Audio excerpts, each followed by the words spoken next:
Welcome to the hottest movie review on the internet today, the A-List Review. I am your host, the Game Changer, Wes Troop, and it's time to go back to the couch, because this is a film that is streaming exclusively on Prime Video. It is a remake of an 80s cult classic. My review of the 2024 action remake, Roadhouse, coming up now.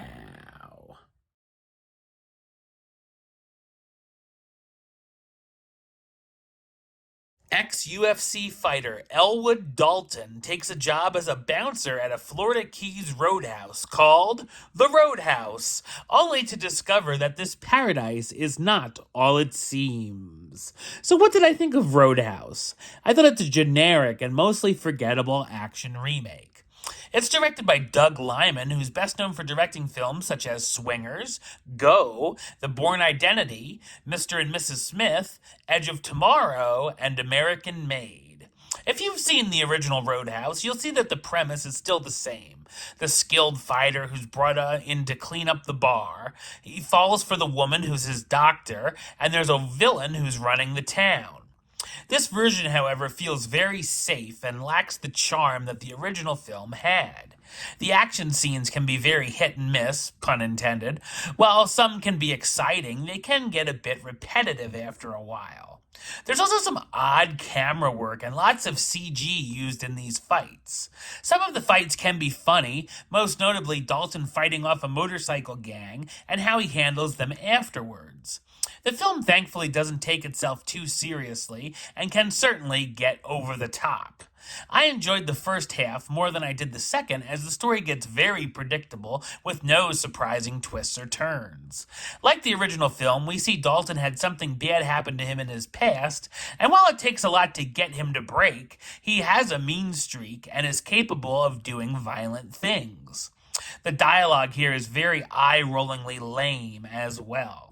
There are some very flat characters here, such as Dalton's love interest, Ellie, who really doesn't have much chemistry with him.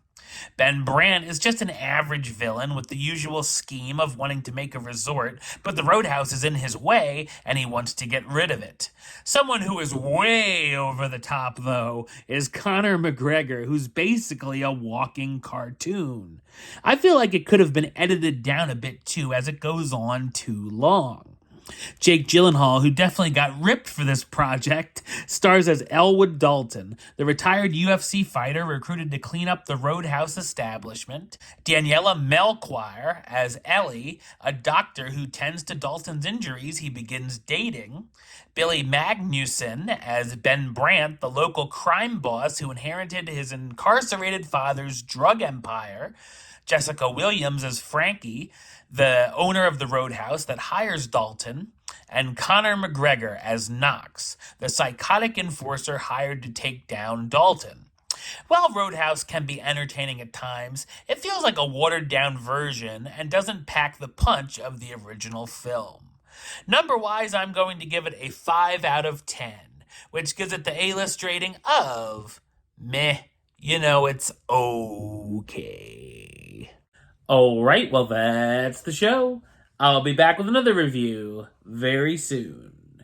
But until then, don't forget to like, comment, and subscribe right here on YouTube. youtube.com/westside515. Like the show on Facebook, facebook.com/westtroupaylist. And of course, you can follow me on the Instagram and Letterboxd at WesAList. Until next time, Troop out.